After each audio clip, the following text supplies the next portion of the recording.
Says now that he's back, he's not looking back, and there's no need to reminisce. I want to correct myself. I apologize. I said you have a personal relationship with Greg Hardy or mentoring him. No, it's Randy Gregory. So let's get that straight first.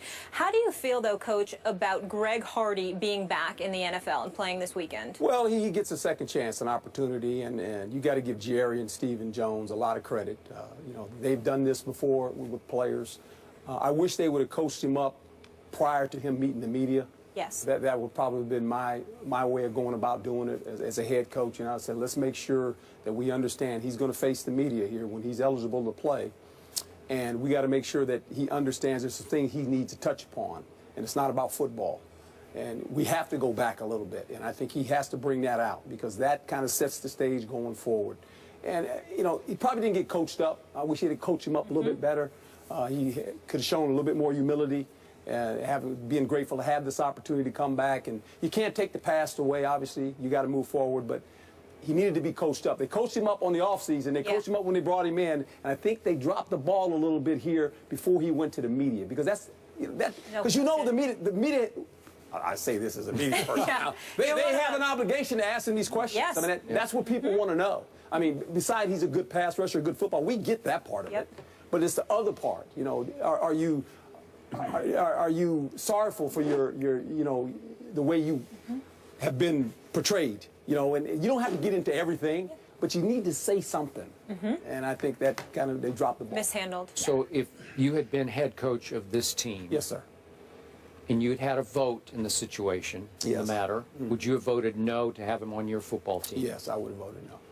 That's just, and what if your owner had said, gee, I just think we need him and I want to bring him in? You have no choice, well, right? If the owner says you bring him in, then I'm going to say I'm going to work with the guy. Okay. And I have no problem going forward. And if I know you... my personal opinion, this is what I was... Okay, that's good. I respect that. And if I know you, if you had Greg Hardy in your locker room and you knew this was going to be his first interview, you would have coached him up personally. Yes. Right? Yes, I'd have and brought said, him up hey, to my room. let's talk this out. Let's think this through. You'll probably get asked about X, Y, and Z. Now let's think about how to answer these questions. Yeah, and you know, I dealt with a guy, and you know him, Quincy Carter. We brought Quincy Carter in from the Dallas Cowboys. He was on the street, and Quincy had some issues. Yes, he did. And I told Quincy, here's the deal. Every Tuesday on the off day, you're going to come and you're going to sit with me in my office. We're going to spend an hour every Tuesday. And you got to be here every Tuesday. Off day, don't care about the off day. You come see me. We never talked about football. And we did that until he got ready, and then he actually played for us. Won 2 out of the 3 games. Yep. Chad went down. So, you know, that's me. Now, I'm not saying every coach has to do that, but I felt obligated, hey, I got to help this guy. Because if I can make him a better man, he's going to be a better football player. You think you helped a little bit? I think I did. And if you ask Quincy, he'll probably say that too. Yep. So, you know, that's kind of where it was for me personally. But every coach handles it different. I'm not saying my way is the best way. It's just the way I would have handled it. I really appreciate that. Stephen A. Conversation is a struggle for me, to be quite honest with you. I remember a few months ago when I was on the air and I was on my radio show and I was talking about how he got convicted via a bench trial in North Carolina. And somebody in the NFL, not the NFL league office, just one of the players, called me and said, Stephen A., I felt the same way. The thing that I can't escape is that he has adamantly stated his innocence. Even after the judge convicted him on a bench trial, he didn't exercise his right to appeal the decision and go to a jury trial, at which time, obviously, the alleged victim could not be found, and supposedly later on we heard that there was a settlement that was reached because the DA could not find her. According to what I heard, I think he's guilty of sin. According to what you heard, Skip, you think he's guilty of sin. I do. Evidently, Coach, one would surmise, based on your position, you believe he's guilty. That's fine. But if Greg Hardy doesn't believe he's guilty, we now have a problem. Because we have a problem because here is a guy that doesn't want to confront the issue and clearly has been coached to deflect and evade in a society where it's not going to be allowed. Whether it's via social media or the media members who are literally and officially in front of his face, who are covering the Dallas Cowboys every day, all day long, they're not going to let this go. They're not going to let Greg Hardy, and I can't believe he doesn't see this, they are not going to allow Greg Hardy to play the entire season, simply get sacks, and just move on and talk about football without ever addressing this. They won't let it happen. And if they have to get it, if they can't get it out of him, they're going to bombard Jason Garrett and the players, his teammates in that locker room, until they get something. Some level of contrition, some level of admission, some level of any kind of explanation as to what has happened. This guy, right now, I think that we need to step up, regardless in this PC world that we're living in. We have to recognize that we believe he's guilty, particularly emanating from what a judge on a bench trial in North Carolina has validated for us all.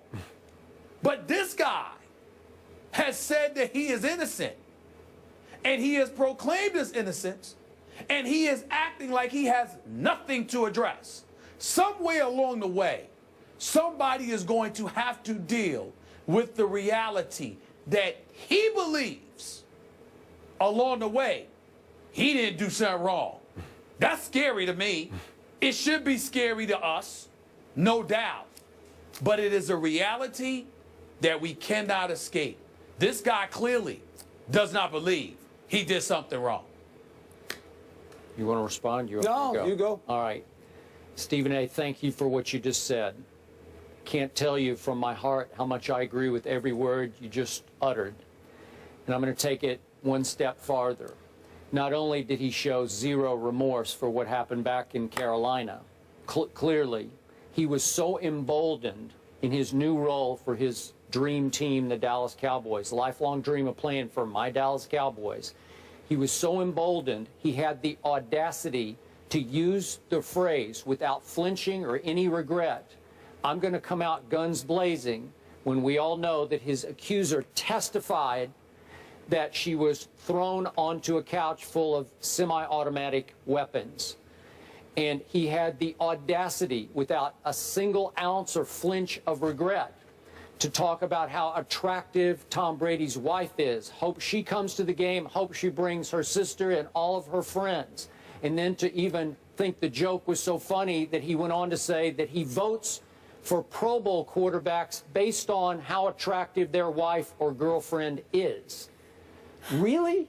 After all you've been through, you're going to go there already in your first Dallas Cowboy interview, the first week you're eligible to play for my Dallas Cowboys? And look, I don't want to be a hypocrite about this. My Cowboys, as you well know from your many years, they have a long history of having troubled players in their locker rooms, renegades, lawbreakers. I could go on and on. I wrote a whole book about it called God's Coach. Tom Landry had a whole locker room. You know all this. Yeah. Okay, so I don't want to be a hypocrite here, but I did tell Stephen A. to start this show. It made me ashamed, made me embarrassed, made it very difficult for me to root for my Cowboys this Sunday because I have to also root for him. And I was on the record, as Coach Herm said. I also said before Jerry signed him, I don't like it. I don't want him on my team. I think we will survive without him. And now it's almost like their season hinges upon the return of one Greg Hardy. You and Stephen A., you hit it. And I'll tell you this as we close this subject. I believe this. I've always lived my life this way. What we eventually do in the dark comes to the light. And so it'll all come to the light. No question. Sooner or later, it'll all come to the light. And as a woman, I really appreciate all your comments, remarks there, and your honesty. Thank you. Thank you. Herm, you're done. You're off the hot seat here, but you're moving on. We know you got a full day ahead. The Yankees, they're done too. One and done in the playoffs. Oh, that's too bad. Oh. That's too bad. So how much is A-Rod to blame for it? Oh, none. Stephen A., we know That's what Stephen he A's was going to team. do. That's the Yankees Stephen A's team. Yeah, it's Look, Stephen there he A's is. spot in New Man of the York. moment. Dallas Cowboys. We'll get into it next. Thanks, Coach. Thank you.